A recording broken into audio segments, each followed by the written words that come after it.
అందరికీ నమస్తే. ఈరోజు తొలి ఏకాదశి పవిత్రమైన పర్వదినాన్ని జరుపుకుంటున్నాము. తొలి ఏకాదశి అనగానే హిందువులకు విశేషమైన రోజు.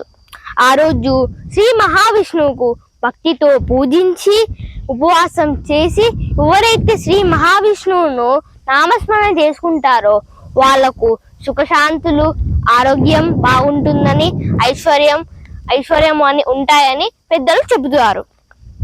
ఏకాదశి అనగానే కేవలం ఉపవాసం మాత్రమే కాదు, అది మంచి ఆలోచనలు కలిగి ఉండాలి, నిజాయితీగా జీవించడం నేర్చుకోవాలి, తల్లిదండ్రుల గురువులను గౌరవించాలి, అవసరమైన వారికి సాయం చేయడం నేర్పుతుంది.